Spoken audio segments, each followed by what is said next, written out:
Hey y'all, how's it going? Thank you so much for clicking on this video. I would really like to weigh in on this drama and the events that have unfolded over the weekend between the Ukraine, United States, the UK, and the EU. Just that you know that I'm an American living here in the UK, and I'm watching these events unfold from abroad, which is so weird to me. There's a slight sense of relief that I'm not in the US and that I've kind of escaped a little bit of some of the things that are happening there, but also becoming painfully aware of the fact that I'm in the UK and I'm also very close to where things could unfold. That it does actually have a very direct effect on my family, on me personally, as far as status, etc., and future of my child, which was part of the reason why we moved in the first place. I'm not a political commentator. I am not a journalist. I am just giving you my layman's point of view based on my 4 decades of life, basically, in perspective.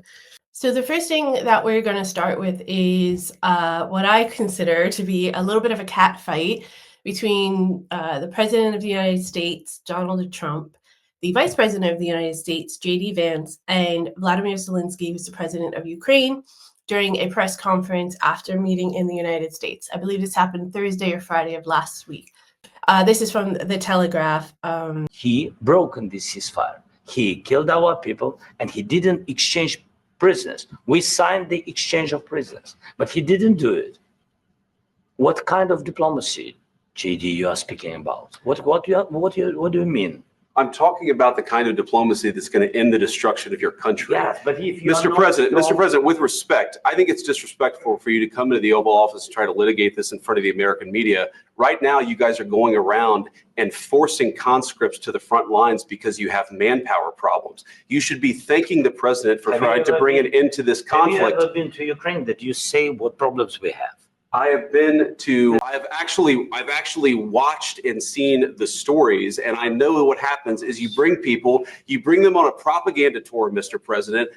Do you disagree that you've had problems bringing people into your military? And do you think that it's respectful to come to the Oval Office of the United States of America and attack the administration that is trying to prevent the destruction of your country?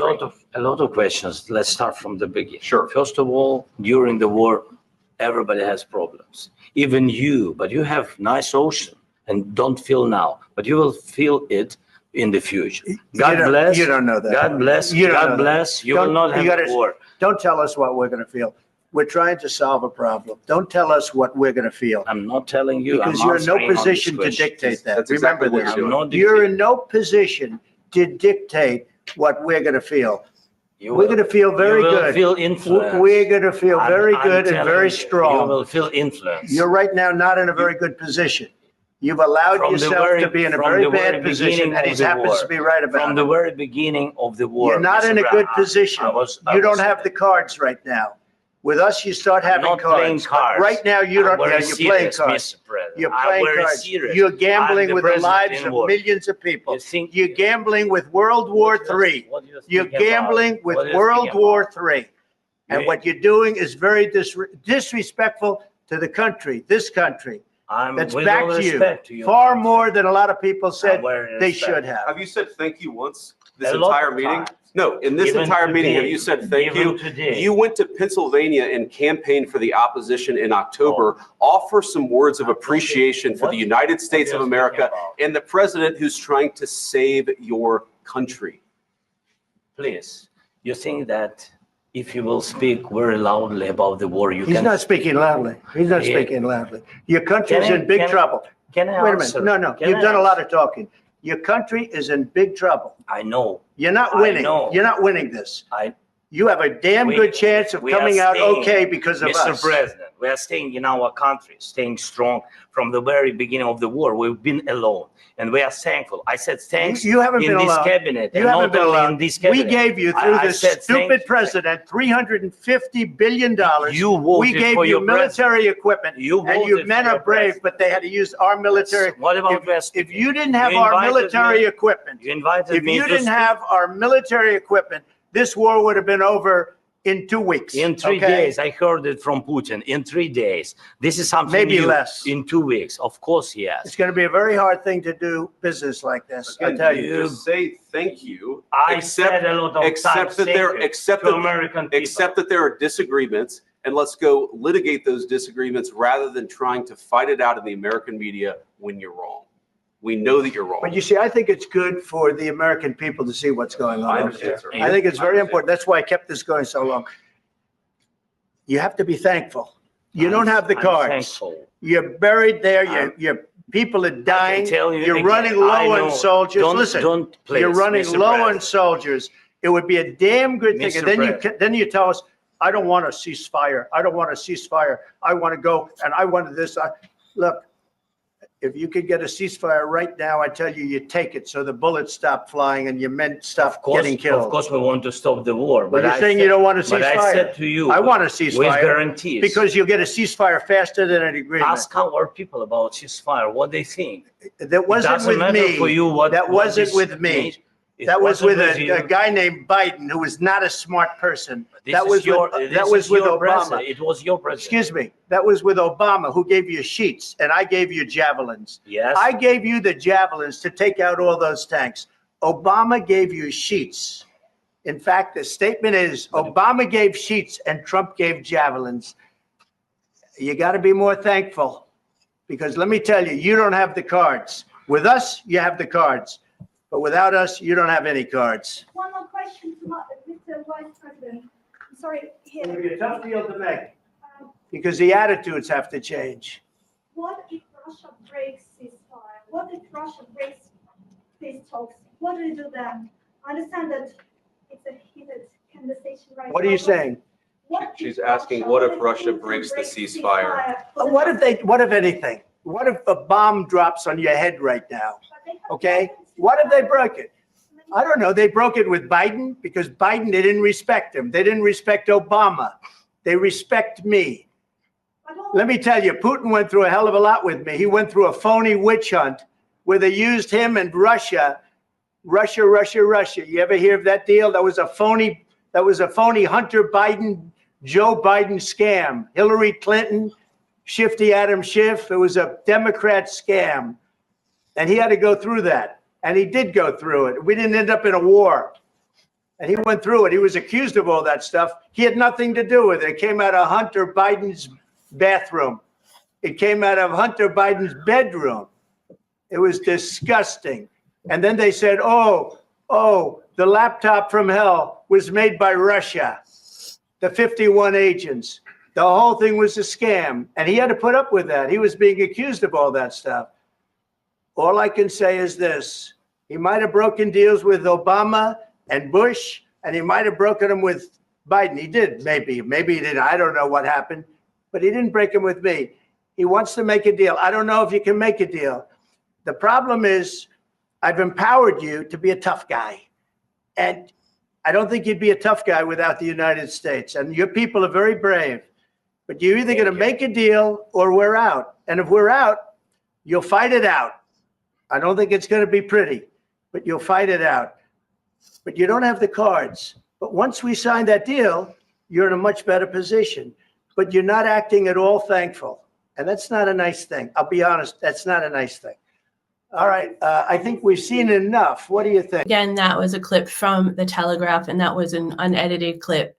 So my personal feelings about that, a lot of people are kicking off about like decorum and shouting in the White House and arguing. I don't really care about that. It's the Oval Office, but there's been worse things that have been done in the Oval Office. But I do care about the fact that the United States president is treating another head of state as if they're a subordinate or they work for him, or that the vice president is acting like a lackey, basically. I know when you're vice president, you have to support the president regardless, but it felt kind of like the tension was already there well before this encounter. I got the feeling that President Zelensky and Vice President Vance do not get along. I don't understand why Trump feels the need to invoke Biden's name. I'm surprised he didn't say, oh, by the way, the election was stolen. Like all his talking points that his greatest hits, wheeling out just randomly just to get them out there again. He makes no sense. He was ranting and raving.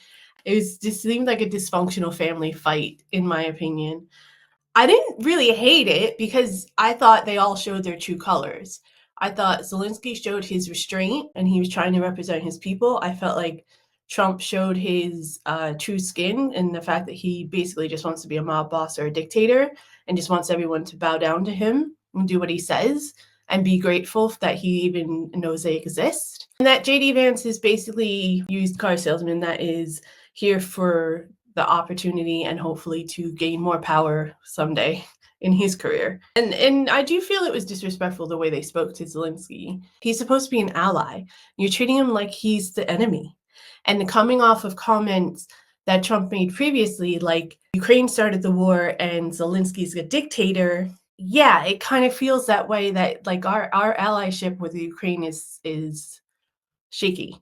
And that's not a good, that doesn't feel good in the middle of a war for them. I'm embarrassed that the president and the vice president were acting like children. I'm more nervous and scared about what this means with the security for Ukraine, because that obviously will have an enormous influence on the security for the European Union, which we obviously live very close to. It seemed to me, from my perspective, that Trump was more in line with Russia and Putin than the Ukraine and the EU allies that we have had for almost a century, if not longer. So I can understand from that perspective why a leader of state, a head of state, would be reluctant to say, yeah, okay, fine. He's trying to protect his people. That is his priority. That, in my opinion, that argument showed where the priorities are for each leader. The priorities for Zelensky is to try to protect his people at all costs as best as he possibly can in the situation that he's in. And the priority for Trump is to be respected and to be revered.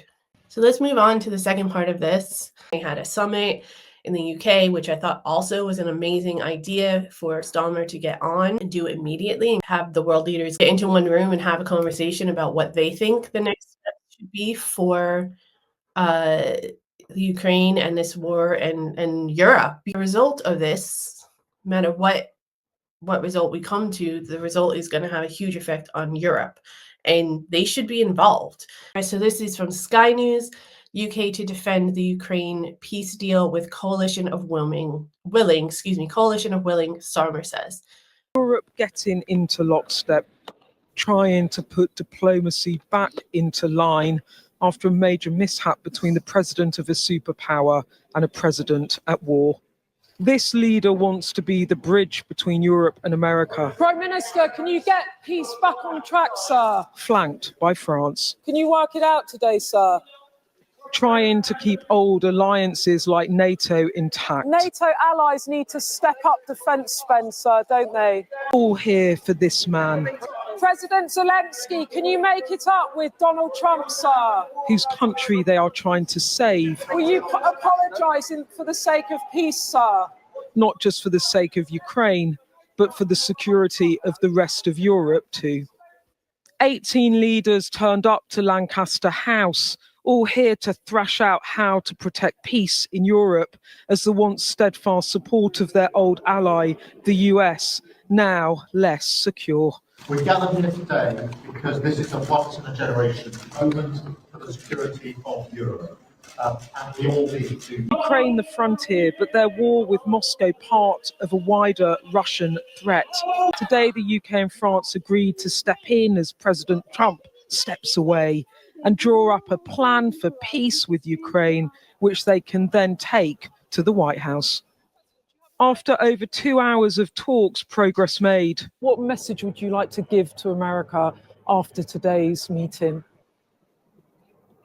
We are ready, together with you, to defend democracy. It was a very good meeting because what you see is European countries stepping up. First of all, to make sure that Ukraine has got what it needs to stay in the fight. And then the PM to the podium. The purpose of today's meeting was to unite our partners around this effort, to strengthen Ukraine and to support a just and enduring peace for the good of all of us. And he announced hundreds of new defence jobs in Belfast to provide thousands more missiles to Kyiv. We will go further to develop a coalition of the willing to defend a deal in Ukraine and to guarantee the peace. Not every nation will feel able to contribute, but that can't mean that we sit back. Instead, those willing will intensify planning now with real urgency. The UK is prepared to back this with boots on the ground and planes in the air, together with others. Europe must do the heavy lifting. Given that the US has become an unreliable ally, did you as European leaders discuss the prospect of actually going it alone and actually what the reality of a US pulling out of this, all of this would mean? I do not accept that the US is an unreliable ally. The discussions we've had today, particularly the coalition of the willing, is on the basis that this is a plan that we will work with the US and that it will have US backing. As old alliances begin to fracture, NATO and European partners came together today in a show of strength. There was the symbolism of leaders standing shoulder to shoulder with President Zelensky, but there was real substance too. The Prime Minister talking about a coalition of the willing prepared to put boots on the ground and invest in defence spending to police the peace in Ukraine. As President Trump steps back, the Prime Minister is stepping up, becoming a broker of peace and a bridge between warring allies. King Charles also playing his part this evening, meeting President Zelensky at Sandringham, here to offer support in the hope it might heal the rift with the US. President Zelensky tonight back to the front line. European leaders will need to deploy all the soft and hard power they have to end this war. Beth Rigby, Sky News, London. I like the fact that King Charles obviously met him. I think that was a good move. That was a great idea. It goes to show that the UK is still behind the Ukraine. I think that was a really good move by the king, and I just wanted to give him props for that.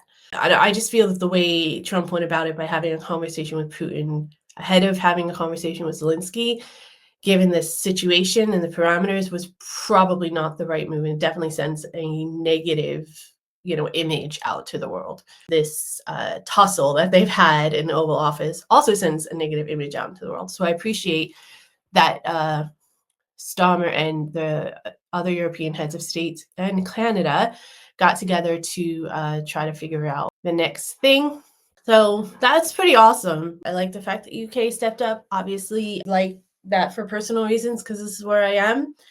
And it's not the most pleasant thing to know that there are world leaders out there thinking that the US isn't a reliable ally, especially in this time of turmoil where there's two important conflicts going on.